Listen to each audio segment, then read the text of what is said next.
নমস্কার বন্ধুরা, শ্রাবণী রান্নাঘরে আপনাদের সবাইকে স্বাগত জানিয়ে আমি প্রতিদিনের মতো আবারও আজকের একটা রান্নার ভিডিও নিয়ে আপনাদের সামনে চলে এসেছি। আজকের আমি আপনাদের শিমের মধ্যে অল্প একটু ছানা দিয়ে একটা অসাধারণ রেসিপি বানিয়ে দেখাবো।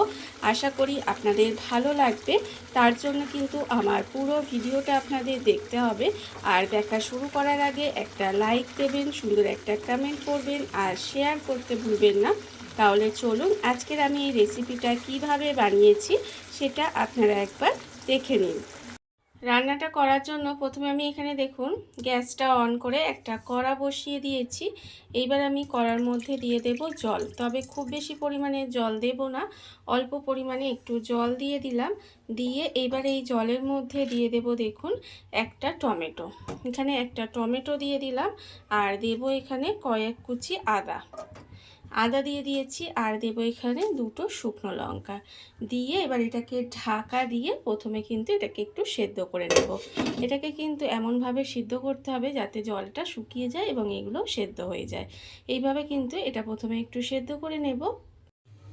ঢাকা দিয়ে আমি কিছুক্ষণ এইভাবে রান্না হতে দিয়েছিলাম। দেখুন এর ফলে কিন্তু টমেটো, আদা, শুকনো লঙ্কা এখানে যে দিয়েছিলাম এগুলো কিন্তু সেদ্ধ হয়ে গেছে। এবারে আমি এটাকে আলাদা করে নামিয়ে নেব। নামিয়ে কিন্তু এটাকে একটু ঠান্ডা করে নিতে হবে। এটা কিন্তু আলাদা করে নামিয়ে একটু প্রথমে ঠান্ডা করে নেব। টমেটো, আদা, শুকনো লঙ্কাটা আলাদা করে নামিয়ে রেখে দিয়েছি, সেটা ততক্ষণে একটু ঠান্ডা হচ্ছে। আর যতক্ষণ ঠান্ডা হচ্ছে ততক্ষণ এদিকে আমি রান্নাটা করব। তার জন্য আমি কড়াটা ভালো করে পরিষ্কার করে ধুয়ে নিয়েছি। এইবার আমি কড়ার মধ্যে দিয়ে দিলাম সর্ষের তেল। এখানে কিন্তু রান্নার জন্য আমি সর্ষের তেলই ব্যবহার করব, তার জন্য সর্ষের তেল দিয়ে দিয়েছি। দিয়ে তেলটাকে প্রথমে একটু গরম হতে দেব। তেল কিন্তু প্রথমে একটু ভালোভাবে গরম করে নিতে হবে। আর আমি প্রতিদিনের মতো আপনাদের একটা কথাই বলবো যে প্লিজ আমার ভিডিওটা আপনারা টেনে টেনে দেখবেন না, পুরো ভিডিওটা দেখুন। আশা করি আপনাদের ভালো লাগবে। দেখুন আমি কিন্তু প্রথমে তেলটা খুব ভালোভাবে একটু গরম করে নিয়েছি আর আপনাদের সাথে কথা বলতে বলতে এখানে কিন্তু তেলটা আমার গরম হয়ে গেছে।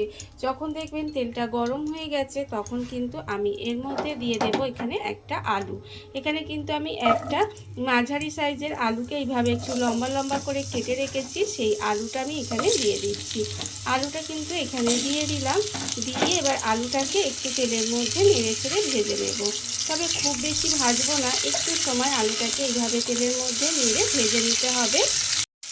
আলুটা আমি দিয়ে একটু সময় ভেজে নিয়েছি। এবার আমি এর মধ্যে দিয়ে দেব শিম। এখানে শিমগুলোকে কিন্তু এইভাবে আমি দুটুকরো করে কেটে নিয়েছি, সেই শিমগুলো আমি এর মধ্যে দিয়ে দিলাম। দিয়ে শিমটাও কিন্তু একটু হালকা করে নেড়ে ছেড়ে ভেজে নেব। তবে খুব বেশি কিন্তু আমি এখানে ভাজবো না, একটু উল্টিয়ে পাল্টিয়ে হালকা করে একটু ভেজে নিতে হবে। আর আমার চ্যানেলের নতুন বন্ধু, পুরনো বন্ধু সবাইকেই বলছি আমার তরফ থেকে অনেক অনেক ভালোবাসা। নতুন বন্ধুদের বলবো যদি আমার চ্যানেলটা সাবস্ক্রাইব করেন তাহলে পাশে থাকা বেল বাটনটা অবশ্যই প্রেস করে দেবেন, যাতে আমি যখনই কোনো নিত্য নতুন ভিডিও আপলোড করব সবার প্রথমে আপনাদের কাছে নোটিফিকেশান চলে যাবে এবং আপনারা আপনাদের সময় মতো ভিডিওটা দেখে নিতে পারবেন। আর পুরনো বন্ধুদের বলবো এইভাবে আমার পাশে থাকার জন্য, আমাকে এগিয়ে যেতে সাহায্য করার জন্য আপনাদের অসংখ্য অসংখ্য ধন্যবাদ। দেখুন শিমটা কিন্তু আমি এখানে একটু উল্টিয়ে পাল্টিয়ে ভেজে নিয়েছি আর একটু হালকা করে ভাজবো। এটা যতক্ষণ এখানে ভাজা হচ্ছে ততক্ষণ দেখুন আমি এখানে যে টমেটো, আদা আর শুকনো লঙ্কাটা সেদ্ধ করে রেখেছিলাম সেটার কিন্তু টমেটোটার খোসাটা ছাড়িয়ে নিয়েছি। আর এটা কিন্তু একটু ঠান্ডা করে নিয়েছি, ঠান্ডা আমার হয়ে গেছে। এবার আমি এটা মিক্সির মধ্যে দিয়ে একটা পেস্ট করে নেব। এটা কিন্তু ভালোভাবে পেস্ট করে নিতে হবে। মিক্সিতে আমি মশলাটা পেস্ট করে বাটির মধ্যে ঢেলে নিয়েছি। আর অন্যদিকে দেখুন এখানে শিম আর আলুটা যে একটু হালকা করে ভাজতে দিয়েছিলাম সেটাও কিন্তু আমার এখানে ভাজা হয়ে গেছে। এইবারে আমি এটা যে মশলাটা বানিয়ে রেখেছি সেটা কিন্তু এর মধ্যে দিয়ে দেবো। ভীষণই সহজ একটা রান্না, বাড়িতে থাকা খুব কম উপকরণের রান্নাটা হয়ে যায় আর খেতে কিন্তু ভীষণই সুন্দর লাগে। যে কোনো নিরামিষ দিনে এইভাবে কিন্তু আপনারা বানিয়ে দেখতেই পারেন, খেতে ভীষণ ভীষণ ভালো হয় রান্নাটা। দেখুন এবার কিন্তু এই মশলাটা দিয়ে আমি একটু সময় কষিয়ে নেব। মশলাটা কিন্তু একটু সময় এইভাবে কষিয়ে নিতে হবে। মশলাটা আমি এখানে একটু সময় ভালো করে কষিয়ে নিয়েছি। মশলাটা কিন্তু এখানে সুন্দর করে কষানো হয়েই গেছে। এইবারে আমি এর মধ্যে দিয়ে দেব দেখুন নুন। এখানে কিন্তু আন্দাজ মতো নুন দিয়ে দেব, আর দেব আমি এখানে হলুদের গুঁড়ো, আর আমি এর মধ্যে দেব খুব সামান্য একটু চিনি। যেহেতু নিরামিষ রান্না, আর একটু চিনি দিলে রান্নাটা খেতে ভালো লাগে। আর আপনারা যারা চিনি দিতে পছন্দ করেন না তারা কিন্তু চিনিটা নাও দিতে পারেন। এইবারে আর লঙ্কা যেহেতু আমি এখানে শুকনো লঙ্কা ব্যবহার করেছি, সেই জন্য কিন্তু আমি এখানে আর গুঁড়ো লঙ্কাটা ব্যবহার করলাম না। তবে আপনারা কালারের জন্য কাশ্মীরি লঙ্কার গুঁড়ো ব্যবহার করতে পারেন। দেখুন এবারে এই মশলাটা কিন্তু খুব ভালোভাবে একটু কষিয়ে নিতে হবে। মশলাটা তেল ছাড়া পর্যন্ত একটু ভালো করে কষিয়ে নেব। মশলা আমার এখানে ভালোভাবে কষানো হয়ে গেছে। মশলা থেকে দেখতেই পাচ্ছেন তেলটা ছেড়ে দিয়েছে। যখন দেখবেন এইভাবে কষানো হয়ে যাবে তখন আমি এর মধ্যে দিয়ে দেব জল। এখানে কিন্তু মিক্সির মধ্যে অনেকটা মশলা লেগেছিল, আর সেই মশলাটা ধুয়ে আমি এর মধ্যে জল দিয়ে দিলাম। আর এর থেকে বেশি জল দেওয়ার দরকার নেই। এইবারে এটাকে গ্যাসটা লো টু মিডিয়ামে দিয়ে এটা ঢাকা দিয়ে কিছুটা সময় রান্না হতে দেব।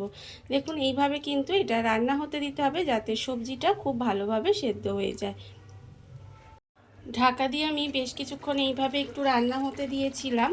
এর ফলে দেখুন এটা কিন্তু আমার খুব ভালোভাবে সেদ্ধ হয়ে গেছে সবজিগুলো। এখানে দেখতে পাচ্ছেন এখানে কিন্তু আলুটাও আমার সেদ্ধ হয়ে গেছে, আর এখানে শিমটাও কিন্তু খুব ভালোভাবে সেদ্ধ হয়ে গেছে। যখন দেখবেন এইভাবে একটু সেদ্ধ হয়ে যাবে তখন কিন্তু এর মধ্যে দিয়ে দেব এই যে অল্প সামান্য একটু ছানা। এটা কিন্তু ছানাটা আমি আগে থেকে কাটিয়ে রেখে দিয়েছিলাম, সেই ছানাটা এর মধ্যে দিয়ে দিলাম। দিয়ে এবার এটা একসঙ্গে খুব ভালোভাবে একটু মিশিয়ে রান্না করে নেব। এটা কিন্তু এইভাবে আরেকটু সময় রান্না করতে দিতে হবে। খুব ভালোভাবে এটাকে মিশিয়ে নেব। মিশিয়ে নিয়ে আরেকটু এইভাবে রান্না করে নিতে হবে। ছানাটা দিয়ে আমি কিন্তু আরেকটু সময় এইভাবে রান্না হতে দিয়েছিলাম, আর এর ফলে দেখুন রান্নাটা কিন্তু আমার এখানে হয়ে গেছে। আর এরকমই কিন্তু একটু মাখো মাখো রান্নাটা হবে, তবেই কিন্তু বেশ খেতে ভালো লাগে। এটা আপনারা ভাত দিয়ে খান, রুটি দিয়ে খান, পরোটা দিয়ে, লুচি দিয়ে, আপনারা যে কোনো কিছুর সাথে খেতে পারেন। খেতে কিন্তু ভীষণ সুন্দর হয়। দেখুন রান্না আমার একেবারে রেডি হয়ে গেছে। এবার আমি গ্যাসটা অফ করে দিয়ে কিছুক্ষণ ঢাকা দিয়ে রেখে দেবো। তারপরে আপনাদের পরিবেশন করে দেখাবো ঠিক কেমন হলো। দেখুন বন্ধুরা, বাড়িতে থাকা কত অল্প উপকরণে, কত অল্প সময়, কত সুন্দর একটা শিমের মধ্যে অল্প একটু ছানা দিয়ে একটা অসাধারণ রেসিপি তৈরি হয়ে গেছে। আপনারা দেখতেই পেলেন, আর এটা কিন্তু খেতে ভীষণ সুন্দর হয়। এইভাবে আপনারাও একবার হলেও বাড়িতে বানিয়ে দেখতে পারেন। আর এই ভিডিওটা যদি আপনাদের ভালো লেগে থাকে আপনারা আমার চ্যানেলটা সাবস্ক্রাইব করে এইভাবে আমার পাশে থেকে যেতে পারেন। তাহলে চলুন আজকের ভিডিওটা এই পর্যন্তই। নমস্কার।